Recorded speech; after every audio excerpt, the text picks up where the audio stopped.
Possamos abrir as nossas Bíblias na passagem da primeira carta de João, do apóstolo João, capítulo 2.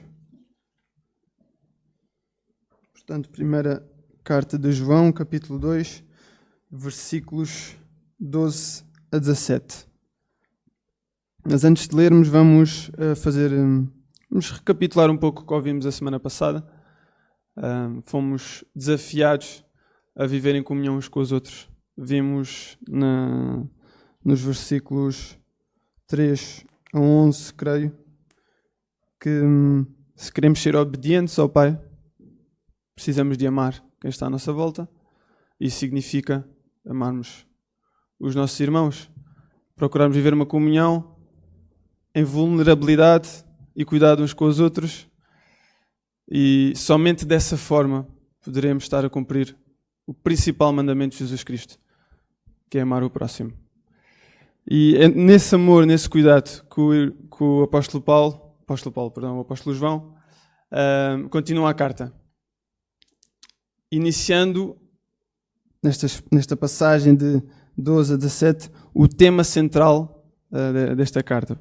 Ele começa por dizer: escrevo-vos. Então vamos ler aquilo que é o tema central desta carta para a igreja daquela altura, mas que obviamente se aplica à igreja de hoje, que somos nós, a igreja que se espalha à face da terra. Então, versículo 12. Filhinhos, escrevo-vos porque pelo seu nome vos são perdoados os pecados. Pais, escrevo-vos porque conhecestes aquele que é desde o princípio. Mancebos, escrevo-vos porque vencestes o maligno. Eu vos escrevi, filhos, porque conhecestes o Pai. Eu vos escrevi, pais, porque já conhecestes aquele que é desde o princípio. Eu vos escrevi, mancebos, porque sois fortes, e a palavra de Deus está em vós, e já vencestes o maligno. Não ameis o mundo, nem o que no mundo há. Se alguém ama o mundo, o amor do Pai não está nele. Porque tudo o que há no mundo, a concupiscência da carne, a concupiscência dos olhos e a soberba da vida, não é do Pai, mas do mundo. E o mundo passa, e a sua concupiscência. Mas aquele que faz a vontade de Deus permanece para sempre. A palavra do Senhor até aqui. Vamos orar mais uma vez, irmãos. Obrigado, Pai, porque a Tua palavra é clara. Nós te pedimos que ela seja clara para cada um de nós hoje. Nós sabemos que ela é luz para os nossos pés. É guia para o nosso caminho, Senhor. Então ajuda-nos a entendê-la conforme a Tua vontade. Ao longo desta manhã já temos escutado aquilo que é a Tua vontade para as nossas vidas. Confiamos que o Teu Espírito Santo já está a trabalhar nos nossos corações. Então neste momento, Senhor, tal e qual como vamos ler e vamos aprender, Senhor, que as coisas do mundo não nos distraem de entender verdadeiramente a Tua palavra para cada um de nós nesta manhã. Guia-nos, Senhor, de forma a que, da mesma forma que a igreja foi confrontada com esta mensagem na altura, Senhor, nós hoje também possamos ser confrontados. Para a honra e glória do Teu nome, Senhor. Oramos em nome de Jesus Cristo. Amém.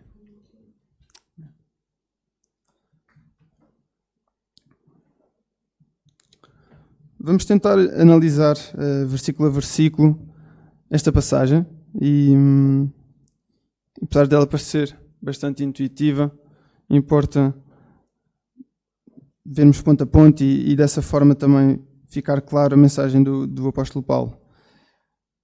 Vemos que ao longo das suas cartas é recorrente ele utilizar esta expressão, meus filhos, filhinhos.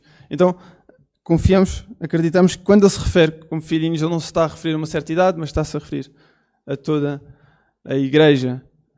E ele acaba por iniciar esta mensagem reafirmando aquilo que era a crença da igreja na altura, que os pecados já foram perdoados através da morte e ressurreição de Jesus Cristo. Então, ele acaba por deixar bem claro que, irmãos, não há dúvidas, os nossos pecados foram perdoados em Cristo Jesus. Depois no versículo 13, ele já começa a segmentar um pouco a forma como ele quer se dirigir à igreja. Ele começa por pais. E diz, vocês conhecem a verdade desde o início, desde o princípio. Agora não sabemos se o princípio é desde o início dos tempos. Parece-me que não é? Porque nós não estávamos desde o início dos tempos, mas se calhar desde a reencarnação, aliás, desde a encarnação de Jesus Cristo, que a verdade era conhecida. Ou seja, através da vida de Jesus Cristo, a igreja conhecia quem ele era. E depois ele refere-se aos mancebos, que são os jovens, os mais jovens. Vocês vencestes o inimigo. Não é aquele grupo particular de jovens, daquela altura, mas todos os jovens, e nós podemos identificar com isso, todos os jovens, toda a igreja, venceu o maligno, porque através da morte e ressurreição de Cristo, esse poder de Deus habita em nós. Então, podemos resistir ao maligno. E para contextualizar historicamente, nesta altura da igreja, nesta fase da igreja, havia muitos falsos profetas. Havia muita mensagem que era pregada e partilhada, mas que não ia ao encontro daquilo que era o Evangelho. Então, o apóstolo João sente a necessidade de frisar: vocês venceram o maligno, porque o poder de Deus habita em vós. Então, vocês podem rejeitar as falsas profecias. Depois, no versículo 14, ele volta a reforçar. Mais uma vez, de forma a sintetizar: vocês conhecem a verdade, vocês venceram o maligno. Ele, desta forma, reafirma: vocês conhecem a verdade. Então, eu encorajo-vos a permanecerem firmes na verdade, a prevalecerem contra estas falsas profecias. Portanto, até aqui, versículos 12 a 14, o apóstolo João tenta animar, continuar a passar ânimo à igreja da altura, dizendo que vocês podem prevalecer contra tudo aquilo que são as falsas profecias, porque o poder de Deus habita em vós. Vocês conheceram Cristo, vocês conhecem a verdade, vocês conheceram a sua morte e ressurreição, então vocês podem rejeitar aquilo que não é de Deus. Então aí passamos para o versículo 15. Vamos ler. Não ameis o mundo, nem o que no mundo há.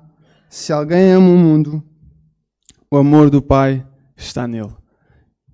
E continua até o versículo 17, e é nisso que vamos centrar a mensagem de hoje. Portanto, depois do encorajamento que o apóstolo João faz, vem a advertência à igreja, que é: não amem o mundo. Há aqui uma incompatibilidade bem clara no versículo 15. Uma condição, que é: se alguém ama o mundo, o amor do Pai não está nele.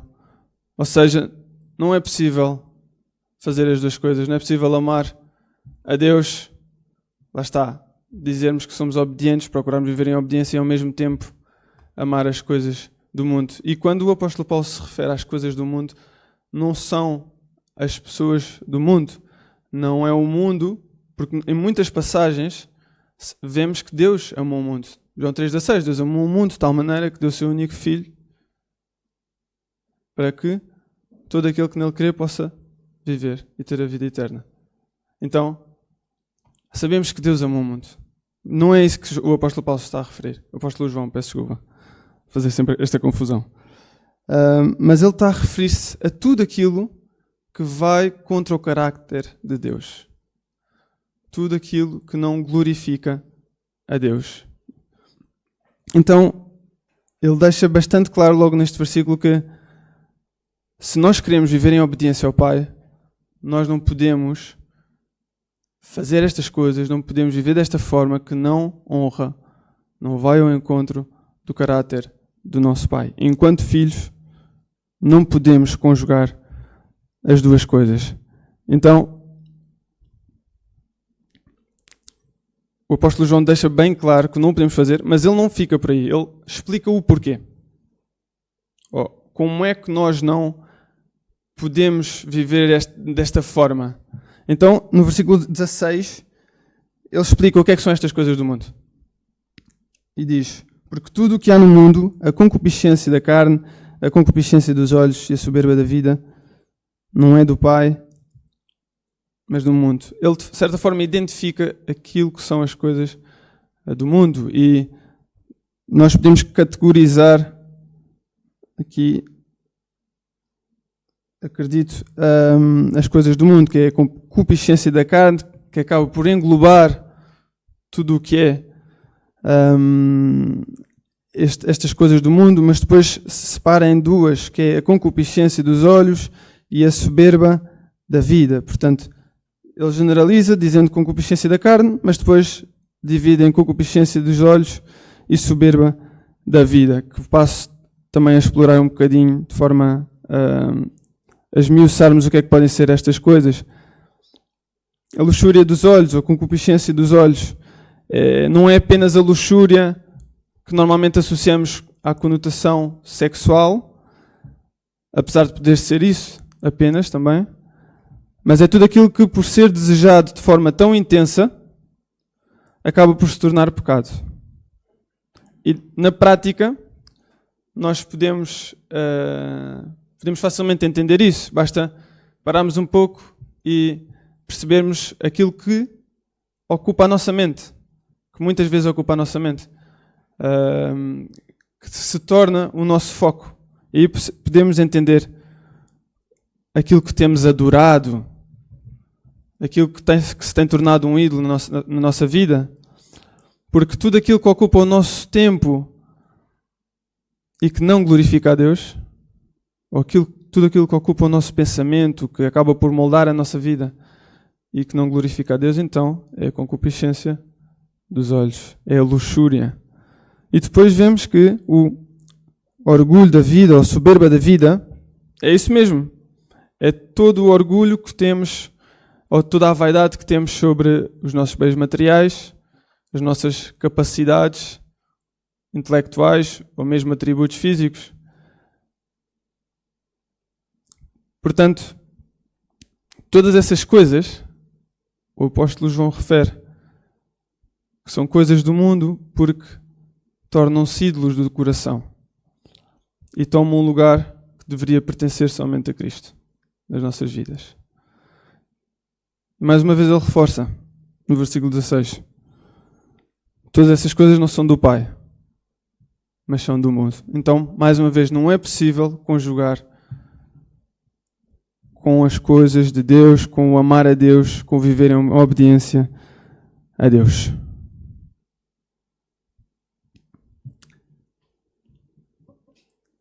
Mas ele termina esta passagem deixando bem claro também o que faz com que estas coisas do mundo deixem de nos interessar, ou deveriam, de certa forma, fazer-nos perceber que não são suficientes, não são boas para nós. Para além daquela condição que já vimos que o apóstolo João deixa bem assente, que elas não pertencem a Deus, que elas são do mundo. No versículo 17 vemos que todas essas coisas, o mundo e a sua concupiscência, são passageiras, são temporárias. Mas que a vontade de Deus permanece para sempre. Então, há uma boa notícia nesta advertência que o apóstolo João faz à igreja. Ele encoraja primeiramente a igreja, logo de seguida, depois desse encorajamento, dizendo: permaneçam firmes, vocês estão bem, continuem, vocês estão firmes. Faz a advertência: ok, mas atenção, não vivam segundo o mundo, não vivem para as coisas do mundo, deem lugar a Deus. Se querem viver em obediência, então deem lugar a Deus. Porquê? Porque tudo isso, todas as coisas do mundo são passageiras. Mas se vocês permanecerem em Deus, permanecerão para sempre. Então, de forma bem simples e sintetizada, o apóstolo João incentiva a igreja a permanecer em Deus.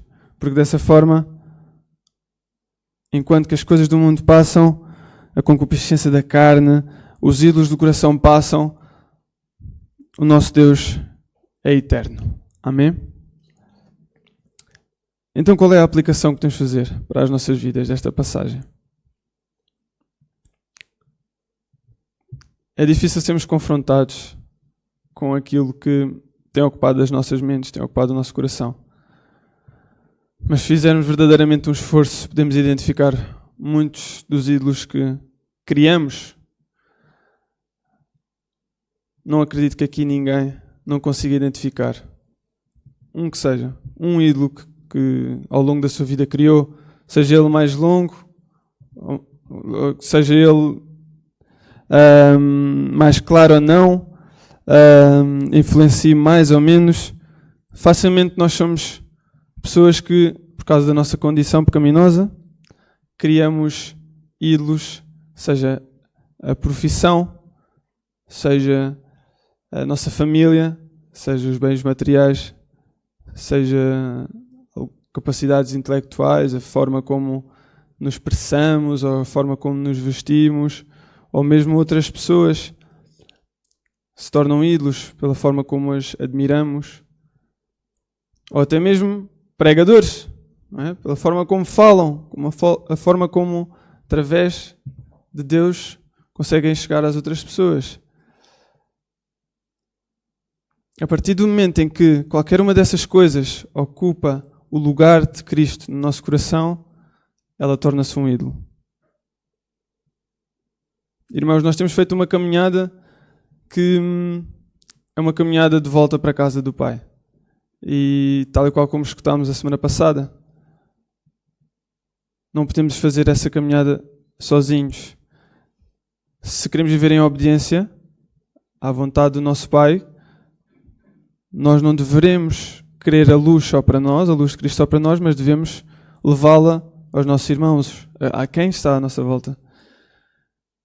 Então, da mesma forma, se queremos ter essa luz e partilhá-la, não podemos fugir ao confronto que é enfrentar esses ídolos. Nós não podemos viver na luz de Cristo se ainda alguns cantos dentro do nosso coração permanecerem em trevas.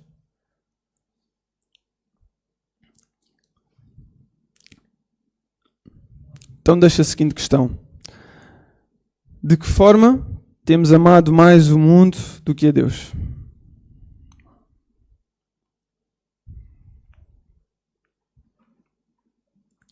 Ou de que forma o amor que temos ao mundo tem abafado o amor que temos a Deus?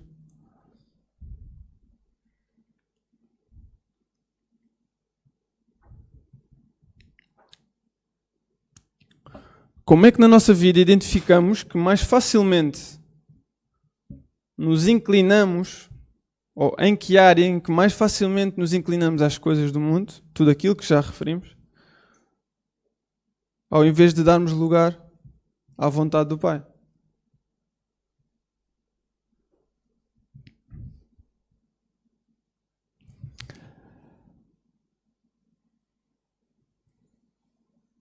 O nosso bom Deus, como cantamos, como já escutámos nesta manhã,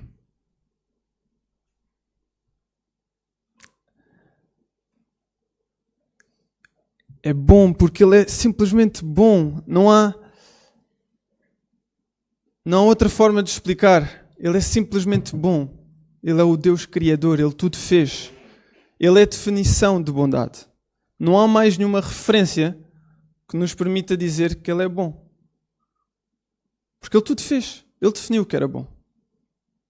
Ele é toda a referência que nós deveríamos ter na nossa vida. Ele revelou-se em Cristo Jesus. Ele revelou toda a sua graça em Cristo Jesus. Sem dúvida. E é por isso também que nós sabemos que Ele é bom. Mas se pensarmos bem, não há mais nada, não há outro referencial para além de Cristo e de toda a palavra que nos permita concluir que Deus é bom. Ele simplesmente é bom. Então, se Ele é bom e nos permite permanecer nele por toda a eternidade, então por que é que vamos continuar a ter um coração inclinado para o mundo?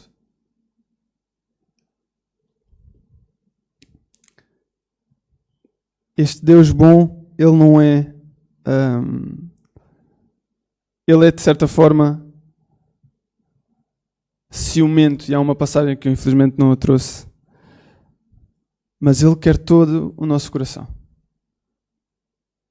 Ele não quer partilhar o nosso coração, a nossa vida com mais ninguém. Ele não quer partilhar a nossa vida com o mundo. Ele tudo fez para que o nosso coração fosse inteiramente dele. Então, amar a Deus não é algo como nós tantas vezes gostamos de fazer, como tantas vezes eu gosto de fazer. Amar a Deus não é algo que nós podemos encaixar na agenda, no meio das outras coisas todas do mundo, que muito mais facilmente nós queremos viver e fazer. Amar a Deus precisa de ser toda a nossa agenda, toda a nossa vida. Ele deu o seu único filho para que tivesse todo o nosso coração. Tornou-nos filhos por adoção, para que nós pudéssemos viver, sair das trevas e viver a sua luz, a sua eterna luz. Então não há aqui forma de excluir partes do nosso coração, excluir cantos escuros do nosso coração. Precisamos de entregar tudo o que somos, tudo o que temos ao nosso Pai. Porque Ele é bom, porque o seu amor é eterno. Porque enquanto que as outras coisas todas para as quais facilmente vivemos, facilmente priorizamos, enquanto que todas essas coisas são passageiras, o seu amor é eterno. Amém.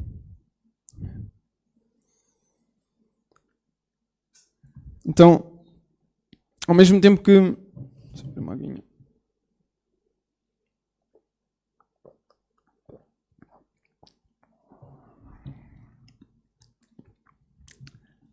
Ao mesmo tempo que sabemos que Ele é um Deus bom, não é que ao tentarmos viver para Ele em obediência, se cairmos, que Ele perca a paciência, ou ao fim de 2, 3, 4, 5 vezes acaba por riscar-nos da lista. Sabemos que não somos perfeitos, irmãos. Somos discípulos de Cristo, procuram viver em obediência e estamos a passar por um processo de transformação. Os nossos corações estão a ser transformados à medida em que vamos rejeitando o mundo, vamos dando lugar aos frutos do Espírito. E dessa forma estamos a ser moldados, transformados para a honra e glória do nosso Deus. Não é? À medida que Cristo vai sendo maior nas nossas vidas, nós vamos diminuindo. E dessa forma vamos rejeitando as coisas do mundo. Então, que não vivamos assustados com a próxima vez em que vamos cair, porque é garantido que vamos cair. Tem mais a ver com a postura do nosso coração. Se verdadeiramente queremos amar a Deus e rejeitar as coisas do mundo. Porque foi isso que Cristo garantiu na cruz. Não é através do nosso mérito, da nossa performance, que vamos conseguir viver na luz, mas porque Jesus Cristo venceu a morte, nós podemos caminhar na luz. Esta carne, esta concupiscência da carne não nos condena, mas por outro lado, em gratidão, nós queremos amar a Deus e rejeitar todas essas coisas. Em gratidão por Cristo Jesus, nós queremos ser filhos obedientes que amam o Pai. Tal e qual como Cristo o amou e o amou até a morte de cruz. Então é isso, irmãos. É a gratidão, é o louvor por Cristo Jesus que nos deve mover, que nos deve